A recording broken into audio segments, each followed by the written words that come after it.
Hi, everyone, and welcome to another episode of the Amplify Horse Racing Hangouts, presented by Amplify Horse Racing, which is a 501c3 nonprofit amplifying education and careers in the thoroughbred racing industry. As always, I'm your host, Anise Pleasure. I'm the co-founder and president of Amplify Horse Racing, and I'm the equine education coordinator for the Kentucky Equine Education Project, or KEEP. So I'm so excited to have you all with us tonight.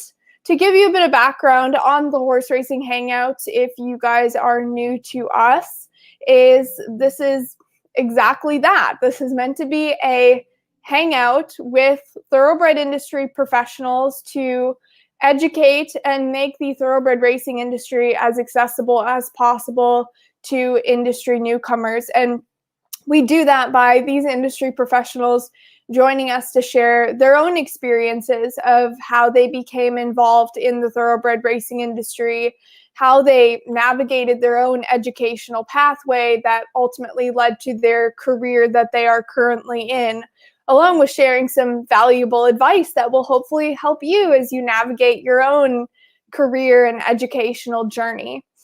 So before we dive into all of this, I want to send a thank you to My Racehorse. This episode is brought to you in part by My Racehorse, so a big thank you to them.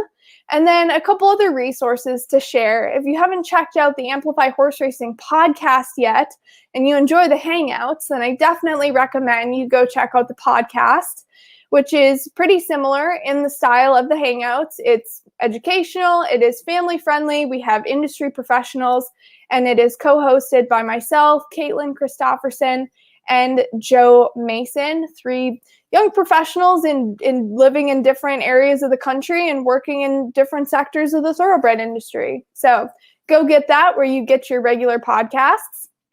And then another cool announcement is that we have a really neat new downloadable resource on amplifyhorseracing.org. It is a career guide, which will show you different sectors of the thoroughbred industry and the careers that apply to each sector. So that is a downloadable resource. It is great for educators, parents, students, anyone who's interested in learning more about industry careers and seeing a definition of each one. Okay, so it is time to dive in. As a lot of you guys already know, it is a really, really exciting time of year because it is almost the Kentucky Oaks and Kentucky Derby, two of the most famous races, not only in the United States, but in the world. And so the dates of those, April 30th and May 1st, respectively. But not every horse is eligible or suitable to run in those races. So on each respective day, there's actually an undercard of races that precede those two very big races. And these are also big and very important races, but they also have different racing conditions. So this can mean that they're for horses of different ages, they're racing over different surfaces, or they're held at different distances. Because you want to make sure that every horse, every racehorse, depending on their athletic preferences, their age, has a spot where they can run. And so there is a particular industry professional who is key to writing and creating these races, and that is the racing secretary. So tonight we have a very, very special guest with us who took time out of his busy schedule during this crazy time of year, Ben Huffman, who is none other than the racing secretary for Keeneland Racecourse, which is running right now in Lexington, Kentucky, and Churchill Downs in Louisville, Kentucky, right down the road where the Kentucky Oaks and the Kentucky Derby will be run. So to give you a bit of background on Ben, he is a native of Louisville, and he attended Western Kentucky University and the University of Louisville. He began working for his father, the late trainer William G. Blackie Huffman, as a teenager, and for 3 years was his assistant. His first job in a racing office was at Ellis Park in 1990, when he worked as a claims clerk, and his first job at Keeneland was also as a claims clerk. Ben filled several positions before becoming Saratoga's co-assistant racing secretary in 1996 and 1997. He later was Howard Battle's assistant racing secretary at Keeneland in 1994, racing secretary at Ellis Park, assistant racing secretary at Turfway Park, stakes coordinator at Fairgrounds, and racing secretary and director of racing at Fairgrounds. He was named racing secretary and director of racing at Churchill Downs in the fall of 2006, and Ben was promoted to VP of racing and racing secretary in 2019. He is a member of the Thoroughbred Owners and Breeders Association American Graded Stakes Committee and the North American Ratings Committee. And Ben resides in Crestwood, Kentucky with his wife, Christy, and daughters, Abby and Annie. So without further ado, I am going to welcome Ben to the stage with us. So thank you so much, Ben, for joining us. And you have quite the resume, that is for sure. Well, thank you, Anissa. Happy to be on. And yeah, listening to you read that, it simply means I've been doing this a long time. I'm kind of getting older, finally getting older like a lot of others, but it's been fun getting here. But I think that goes to show, and I always love reading the bios of all of our speakers, because it goes to show that it really is a journey and kind of a step-by-step pathway to get to any of these careers that are kind of at the forefront like yours. Oh, there's no question about it. Even from when I worked for my father, cleaning stalls and mucking stalls and hauling horses and being a hot walker, being a groom, working my way up to an assistant trainer position there, then starting in the racing office, which my father encouraged me to try something other than the racetrack, because at the time I thought I was going to be a trainer and wanted to be a trainer. And he kind of pushed me, try the racing office. If you don't like it, the racetrack and the horses will always be here. So I quickly learned once I was in there, I did like the racing office. I liked having a day off at the week, unlike working on the backside. But then just like in a stable, in a racing office, you do start at the bottom with the smallest jobs, and you can work your way up. And there's plenty of room for growth in a racing office, to where you can, if you persevere and you've got good work ethic, you can move up the ranks fairly quickly without question. Mm-hmm. So I want to take a step back, because I always like to know where our speakers developed that interest in racing, because even though you grew up around it, there are a lot of people who grow up in racing and decide to go down a different path. So what was it about the thoroughbred industry that you fell in love with and wanted to ultimately work in long term? Probably, first of all, it was just, luckily, and I feel fortunate to grow up around horses and on farms and training centers with what my dad was doing. Ultimately, it always goes back to the horse. We just, I always loved horses. I like being around horses. I think they're majestic. They're beautiful. And then once my dad moved from the training center type lifestyle to the racetrack, Churchill Downs barn area, and I was just enamored with that. When I first got to the backside, I knew the minute I set foot on that racetrack at Churchill Downs, I knew, whether at the time I thought I would be a trainer, but I just knew that was going to be me in one way or another. There's an allure about the racetrack with the horses, the pageantry. There's a lot of great people that work on racetracks and that take care of Mm-hmm. horses. And there's a camaraderie that to me, I haven't really found anywhere else. So, pretty early on, because of things like that, I knew this was my path.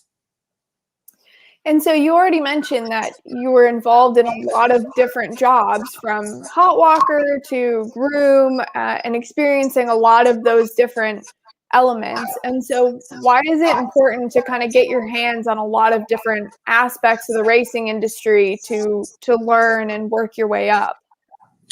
It's not required stops along the way, because there's plenty of smart people that I work with in racing offices that maybe have never touched a horse. It doesn't mean you can't do something on either side of the counter, if you will. But for me personally, just the more you can do and the more areas you can touch, whether it's a farm, a training center, foaling mares, breeding, a breeding farm, breaking yearlings, somehow I was around all of that at different points of my life from a small child, and that it just seemed to help me. And I think I have a better perspective of what, people are going through or their plight or what they may be dealing with. But it is not a prerequisite, but it certainly does help. And it's kind of like, when trainers got on their own, the ones that have worked for many trainers, they take something from every trainer they work for, good and bad. And then when they go out and get their trainer's license and go out on their own for the first time, they take all that knowledge from everybody they've worked for. And it's the same way with what I do. So then let's talk about the racing office. So your dad wanted you to get that exposure of working in the racing office. So for someone who wants to get into that, and you started as a claims clerk, correct? How do most people get in and kind of start learning the ropes there? Yeah. Yes, it does help to know somebody that knows somebody in the racing office or at the racetrack. But I'll say to anyone that isn't connected to the racetrack, you can find the racing secretary's phone number and email very quickly. Just looking on the internet, and just start calling, start emailing, start sending resumes. And, that's how it happens. And, I can say in Kentucky, racing officials make a good living in Kentucky. And there isn't a lot of turnover, but no, if someone's interested, just kind of be the squeaky wheel, if you will, yeah. And just always keep sending those emails and phone calls, and that's how we'll end up setting up an interview, and that's how it works. And I do want to repeat, just because you've never worked on a farm or any connection to the horse industry does not mean you can't work in racing. You can. Mm-hmm. Persistent is what I'm trying to say. Be persistent. And that's something that we kind of end up emphasizing on each episode, is that even if you don't have an opportunity to be hands-on with horses or to be going to, a university with some kind of equine program, there are a lot of different applied skills that are necessary in various aspects of racing, such as organization or communications, or different mathematics skills or working with spreadsheets. So I would love to hear you explain what exactly, to a newcomer, what is the racing office and who works there? Who are some of the other people that you work around within the racing office? Okay. A racing office is a group of racing officials that we all take entries in the mornings. When the trainers enter their horses, everybody that has an afternoon position, we all take entries in the morning before we draw the races for every race we offer. But there's like, I'm the racing secretary, and then right below me, there's an assistant racing secretary. I've always explained it. A racing secretary is like the head coach of a ball team, and the assistant is the quarterback or the team captain on the basketball, whatever. And then it goes down from there. Racing secretary, assistant racing secretary, a stakes coordinator. Claims clerk is generally the first job that someone gets in a racing office. And that's the person that literally processes the claim slips if someone's trying to buy a horse out of a race for a certain claiming price. And we can get into that further down in this interview. There's a clerk of scales. That's the guy that runs the jockey's room, and he makes sure all the jockeys are carrying the right weight for each, right weight assignment for each race. There's a silks coordinator. It's a person that's in charge of all the silks and make sure the jockeys are wearing the right silks. There's placing judges. And keep in mind, all these positions I'm mentioning, we're all taking entries beginning at 8 o'clock in the morning before the races start. Placing judges capture the order of finish as the horses are going across the wire, and then they match that up with the photo finish. And just something a lot of people don't know. A lot of people think the stewards judge a photo finish, but it's actually the placing judges. They look at the photos and they determine who is first or second or fourth or fifth or a dead heat. It's not the stewards, it is the placing judges. So things like that lot of people don't know, but there's about, I think the racing office at Churchill, we've got about 13 or 14 people, and we're all taking entries, and we all have an afternoon job, but plenty to do, and the phones never stop. So let's have you dive in a little bit more to your role specifically. Who is the racing secretary, and what does the racing secretary do? And then additionally, you mentioned the assistant racing secretary. So what does that person do to support you in your position? Sure.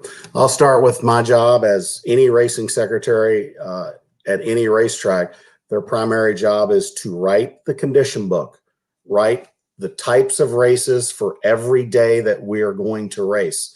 Churchill Downs Spring Meet is 38 race days this spring. Starts this Saturday night. As a matter of fact, tomorrow morning is the first day of entries for opening night. But a racing secretary writes all the races for each calendar day that we're scheduled to race. And that's the type of race, whether it's a maiden race, a stakes race, a non-winners of two allowance, or a non-winners of two for a claiming price. That's what a racing secretary's primary job is. And the second most important job of any racing secretary, other than writing the races, is stall allocations. Every trainer that has stall space at any racing racetrack in this country, they apply for stall space. And it's a racing secretary's job to literally look through the past performances of every horse that they're applying for stall space. Wow. And, sometimes, because we have, say at Churchill Downs, we have about 1,350 stalls to allot. Well, we may get applications for over 2,000. So we have to really look at the horses carefully of each individual trainer and determine if those horses, do we think these horses can compete at Churchill Downs or Keeneland or whatever track we're at. A lot of times a trainer, they've got really good horses, and they get what they need. Or let's just say limited in Kentucky or at Churchill and Keeneland's 40. So let's just say the top guys get 40 stalls. Well, they may apply for 80, or they may apply for well, they're not going to get more than 40.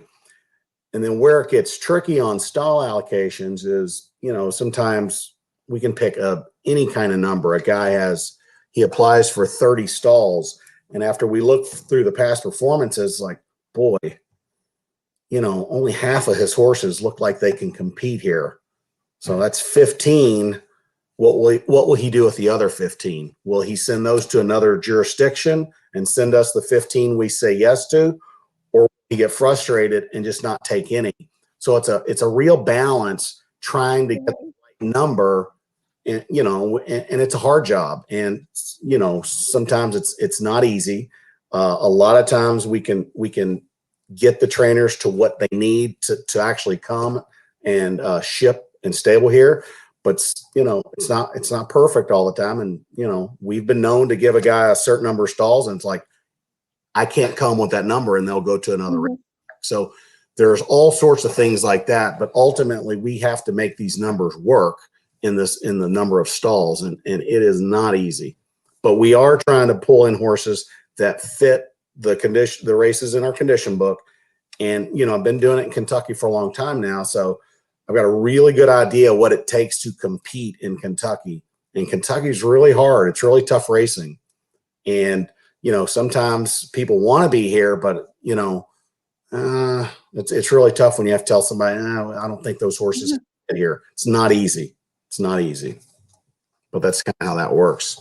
And then your follow-up question to the assistant racing secretary, his primary job is he receives every entry in the morning, and he or she, I have an assistant, Tia is the assistant at Keeneland, and Dan Bork, Tia Murphy at Keeneland, Dan Bork at Churchill. Their job is to make sure every entry and every horse in whatever race they entered it is eligible for the race and is carrying the proper weight. So eligibility is key for an assistant racing secretary, because you don't ever want a horse to race in a race and then it wasn't eligible to begin with. And there's some tricky conditions out there, but yeah, it's not good when an ineligible horse races and actually, hits the board or even wins. It's not a good situation. So that's the primary job of an assistant trainer, racing secretary, is to double check that eligibility. And then if I'm out of town or traveling or on the backside, the assistant racing secretary, he's the quarterback in there. He's leading the team if I'm not in there. And so getting back to those racing conditions in general, you mentioned a couple. You mentioned like a maiden race or an A other than, or non-winners of 2. And so explain to our audiences what exactly are some of the different racing conditions? How, why would you want to make sure that horses that have similar, we'll say, credentials for our racing newcomers, similar credentials and how they've raced in the past, why would you want those horses to be racing against each other versus a horse that's, a maiden racing against a horse that's a graded stakes winner? Sure. Conditions are just, it's a way to take your whole horse population and find their levels. Like the maiden is the most obvious. A maiden is obviously for a horse that's never won a race. So you want to match maidens together because none of the horses in our maiden races ever won a race. So when a horse wins a maiden race, now that horse is a winner of one. He's won one race. So to compete and to keep the playing field level, if you will, that horse would want to either run in a non-winners of 2 because they've all only won one race, if you will. And it's just a way to level the playing field, like I said, and to compete. After a horse wins a non-winners of 2, whether it's an allowance race, which is a top race, or a non-winners of 2 for a claiming race. Claiming races are really easy to find your horse's level. I mean, you can see at any racetrack across this country, 3-year-olds and up, which have never won 2 races, for a claiming price of $30,000. Well, what that means is no one in that race has won more than one race. And to compete and to probably win, those connections think their horse is worth $30,000.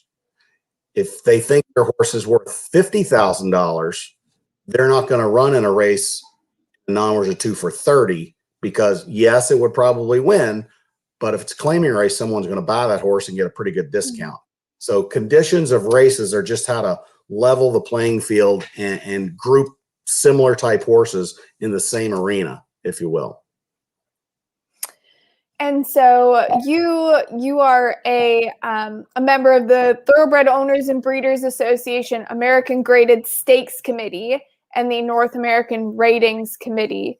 So explain the importance of each of those, and then as we get into graded stakes races, how does a race move up in a grade, or at the same time, how does it move down? Okay. The North American Ratings Committee is a group of 5 racing secretaries, and we rate every race. And it's like we're comparing the rating system in Europe is the most prevalent thing. They judge their horses on a rating system. It's a little more important in this race, but when we do it in America, we judge these races at levels, and there's like a hypothetical weight of 105 would be a grade 3 level. A hypothetical weight of 110 would be a grade 2 level. And a hypothetical weight of 115 is a grade 1 level. Those ratings actually end up going in the graded stakes books for the Graded Stakes Committee. That's one of many factors that the Graded Stakes Committee grades the races on. And that's a long, complicated process. But in theory, the Graded Stakes Committee, it's a window of a moving 5-year window of each graded stake race. And there's formulas and there's points and there's the NARC ratings. It's all combined.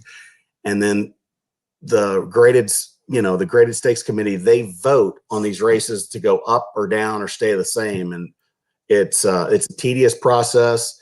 There's a lot of information in those graded stakes books, and that's not an easy job at all. But it's pretty important to do the best job we can, because these grades are attached to these pedigrees that end up in sales catalogs, and owners and breeders rely on these grades, and it's a very important job, and it's time consuming, but yet it's very important that we do a good job. Absolutely. And so we've talked about the condition book a little bit and conditions of racing, and you talked about a condition book. And so explain to our audiences how you put a condition book together. How do you put together races for 38 days of racing? And how soon do you have to have that book put out before the race meet begins? First of all, I like to have the condition book out anywhere from 6 to 8 weeks before the meet begins. And we like to send those condition books out to as many racetracks and owners and trainers as possible, because the sooner they look at your races and your purse structure, that's the most important thing. That helps determine them whether they're going to apply for stabling in Kentucky or go to another state. So I like to get the condition books out as soon as possible, 6 to 8 weeks. But back to how we write it, I wish I had a visual here, but it's just how I was trained a long time ago, using the little grids, and you just write your 38 dates across these grids, and then you write your categories of races, going from low level claiming all the way up to high level claiming, and all the way up to stakes races. And you first start by putting your stakes races on their designated dates, and then you just build a program. And we always build around the big days: Bluegrass Day at Keeneland, Kentucky Oaks and Kentucky Derby Day at Churchill Downs, Stephen Foster Day at Churchill Downs. You kind of start with the big days and the stakes, and you always want to build to where point good races to those days, because those are the most important days to a racetrack as far as prestige, handle. It's really critical for the big days to be successful with full fields and large handle that generates purse money. But back to the writing the conditions of the races, I need visuals. It's hard to explain, but in essence, you don't want to have you don't want to have the same race twice in 10 days. 50 years ago that worked. So these grids with the dates, it just helps you space races. And when a horse wins on, May 1st, you want to make sure there's a race 3 to 4 to 5 weeks later that winner can go in, and so on and so forth.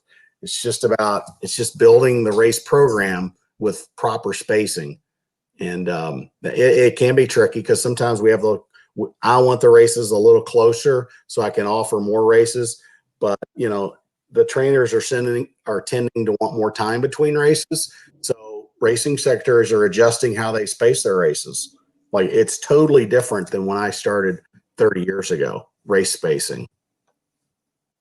So, yeah, I'd love for you to talk more about that, how it has changed from when you started to now. Is there any sort of special technology that you guys have been able to implement, or any certain resources that you find really essential towards doing your job? We have all the resources we need right at our fingertips. The Encompass Solutions software that we use, which is tied into Equibase. We've got all the charts, PPs of every horse right at our fingertips. So all that has made our job a little easier. It just seems like, for whatever reason, the foal crop is shrinking. Horses are making fewer starts. It's that's what's happening. So there are certainly challenges with that, but we're there every day, and we're going to take those in, offer the races. And we've got these racing offices in Kentucky are fabulous with good racing officials. And that's another thing I wanted to talk about.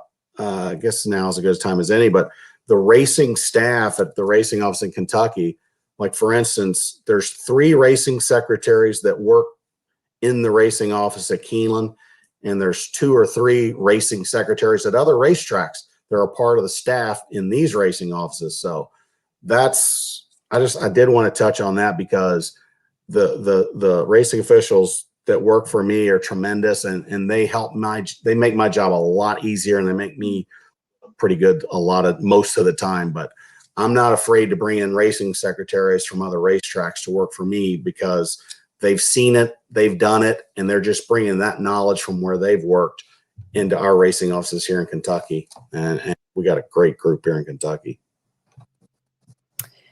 And you mentioned experience, that, a lot of times it does take acquiring experience and gaining knowledge of the racing office in general. But are there any formal educational programs that some of your staff members have gone through in order to reach this point and become a racing official? Well, of course, there's the University of Arizona Racetrack Industry Program, the Equine Center, the Equine Program at University of Louisville. There's also the ROPE Racing Officials Accreditation Program for racing officials that want to be accredited and then perhaps move on to be a steward. And most stewards do start in a racing office, and that's very helpful. A lot of people, I want to be a steward, and they apply for a stewardship, but it doesn't work. It's more helpful if they start in a racing office, so they can see the functions of a racing office and actually work their way up to the steward stand. Very helpful. So for someone who wants to get started gaining that experience, and maybe they're nowhere close to a racetrack right now to start actually working in the racing office, are there any applied skills that they could start to develop that would really help them in a racing office type position? Just simply, the first thing, just follow racing, know horses. Good racing officials know horses and know the connections. And you can't, with the internet these days and social media, if you follow, you can pick up and learn the horses and learn the trainers and just kind of have a basic knowledge. But,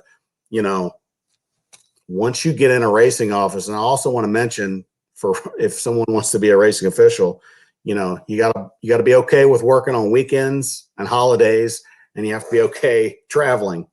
Kentucky's a great example. A lot of our racing officials go from Turfway in the winter to Keeneland to Churchill to Ellis Park and so on and so forth. So there's a lot of traveling in the racing official business here in Kentucky. What would you say has been the most rewarding part of your job? Oh boy, that's a tough question. There's so many. I guess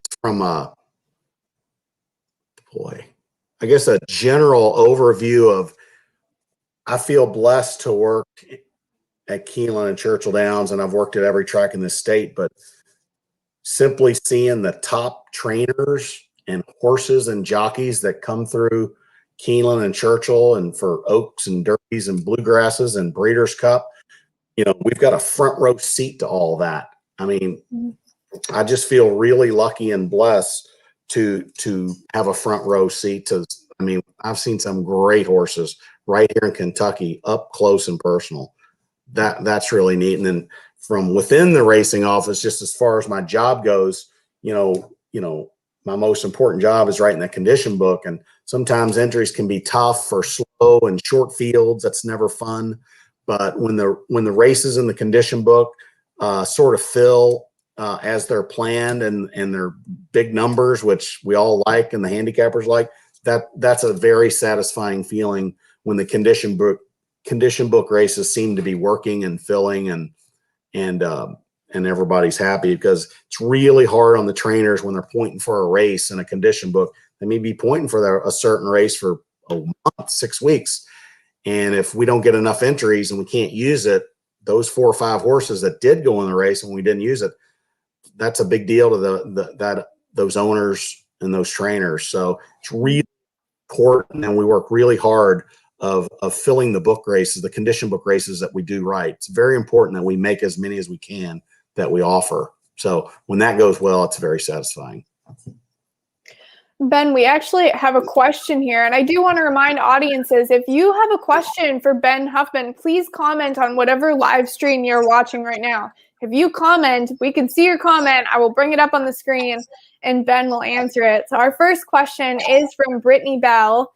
So what is your favorite, Breeders' Cup Week in Kentucky or Derby Week? That is a good question. Tough question. I've got to, I don't want to get in trouble, but it's Derby Week. It's Derby Week. The Derby is the biggest, most prestigious race in the world. And it's really something to be a part of that. And sometimes we're so busy going up to the Derby. It really doesn't hit me until the Sunday after, because it is grueling leading up to the Derby, and the tension and the stress. And when it's just a relief when it's over and we got through it.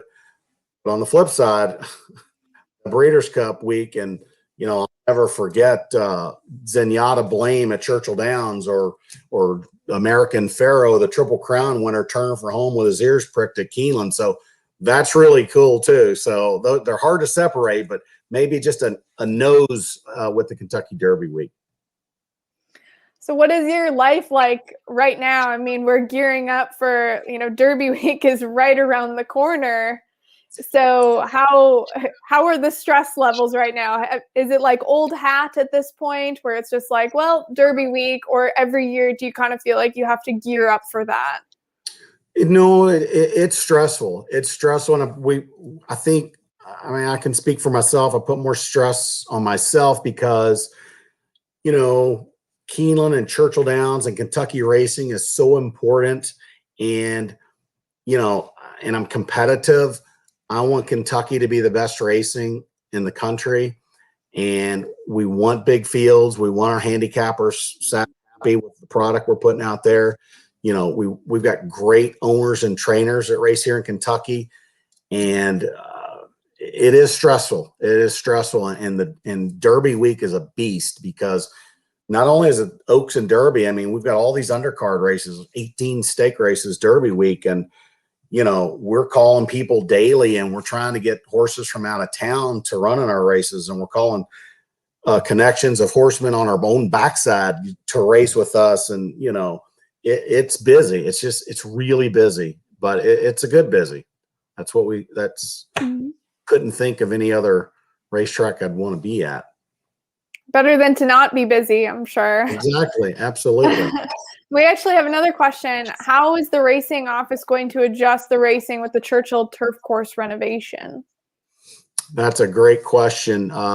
In case some folks on this call doesn't know, Churchill is going to replace the existing turf course after our spring meet. So we'll have a 10 or 11 day race meet in September. No turf course because the project won't be completed. And then November is still up in the air whether we'll be able to use the new turf course in November. So great question. We simply have to replace those turf races with dirt races, and it won't be easy. We got several outfits in our areas that have plenty of turf horses, and those trainers, they're probably going to adjust also, knowing that we're going to have less turf racing in September and the fall. So no, that's definitely going to be a challenge. In the end result, with a brand new turf course, whether it's late fall or this time next spring, it's pretty exciting to have a new turf course coming, and it's going to be a little wider, and we're probably going to be able to offer a couple more races here and there on the turf. So I'm excited about that. But yeah, it could be some short-term pain, if you will, without a turf course this fall. Will be difficult, but we'll get through it. And kind of as a follow-up question to that, and this is going to be a very basic question for those out there who are maybe really unfamiliar with racing. Why could a trainer not just say, okay, I've got this turf horse, now we're just going to go ahead and switch him over to dirt? Why would that not work in some circumstances? Well, and some will. Some horses can do both. Some horses, connections, maybe they've tried a horse on the dirt and they've shown past performance-wise that they don't perform well on the turf, or excuse me, on the dirt.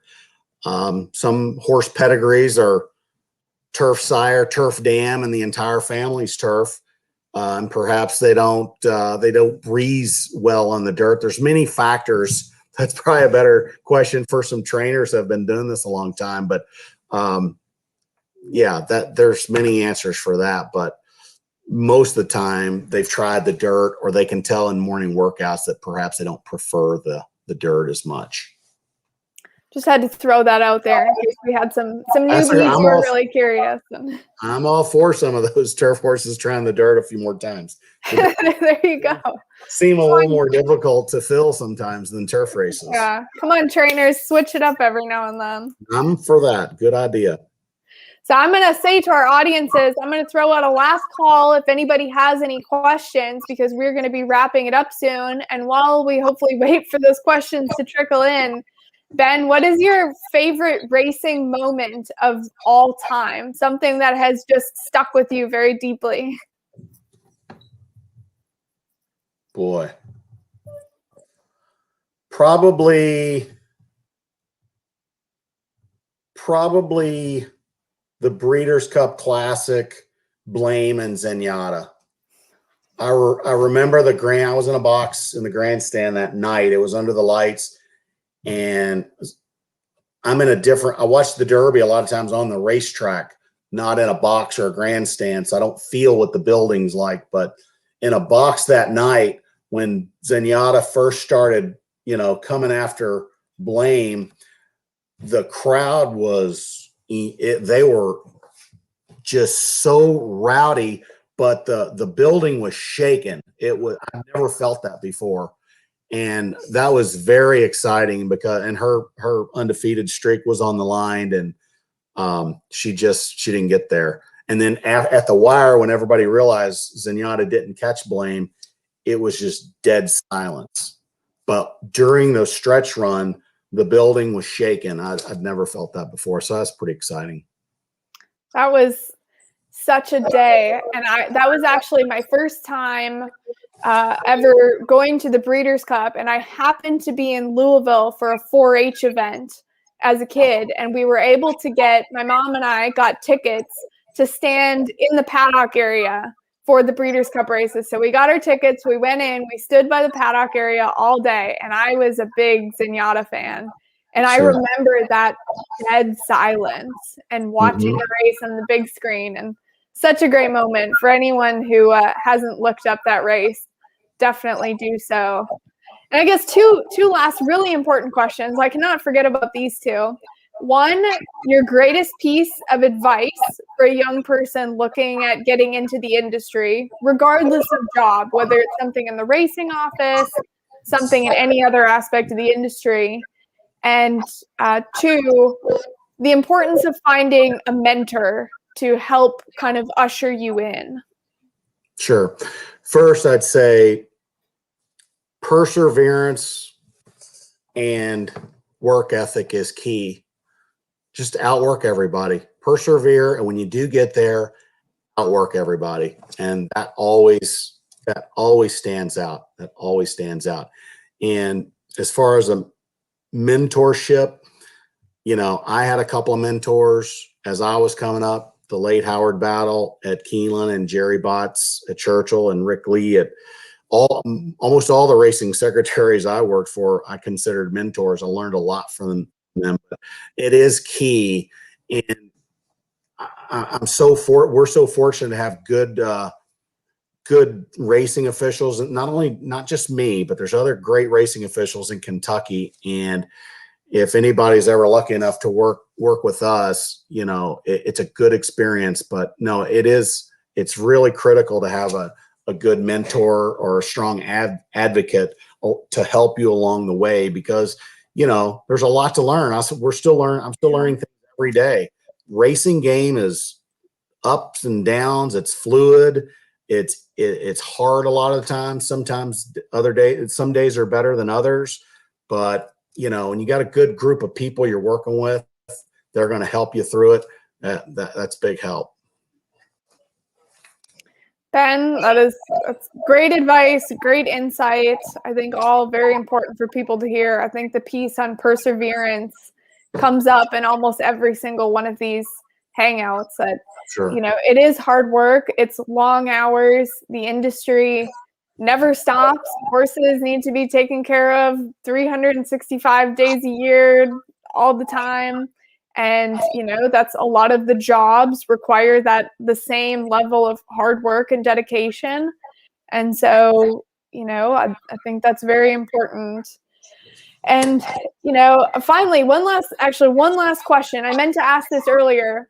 If somebody wanted to see a condition book, where can they find that online to be able to check out a condition book and just see what all that entails? There's a couple. Number one, go to each racetrack's website and find the horseman page. And on every horseman's page, it'll say condition book. It'll pop up there. Or you can go to equibase.com, and they've got every track in America's current condition book right there. Equibase.com, horseman, condition books, and bam, there they are. You can click on any condition book in America. It's pretty easy. Perfect. There you guys have it. Now you have your homework. You've got your pieces of advice for the night, and you guys have had the opportunity to hang out with an amazing racing professional. So, Ben, on behalf of Amplify Horse Racing and our audiences tonight, thank you so much for joining us, and good luck with Derby Week. Here it comes. Oh, all right. Thank you very much. Can't wait for Derby. Awesome. Thank you, and you take care. Hopefully see you again soon. Yes, ma'am. Good night. Awesome. What a great episode, and especially for all of you as we roll into Derby Week. I think it's great even for professionals and people already working in the industry to have that sort of refresher on racing conditions, or a reminder of what it's like for somebody in a different aspect of the industry, because it really is like an amazing puzzle, the way all of the pieces fit together. How you attract horses to various tracks, or how you create a racing program that is going to be exciting for viewers and really beneficial to horsemen. So thank you all so much for joining us again tonight for another episode of the Amplify Horse Racing Hangouts. For those of you who are interested in learning more, or you want to share the Hangouts with someone, please visit our YouTube channel, or, as always, amplifyhorseracing.org. And if you have questions, just simply email me at info@amplifyhorseracing.org. I am Anise Von Pleasure. I hope you had a wonderful night. Take care, and see you on the next episode.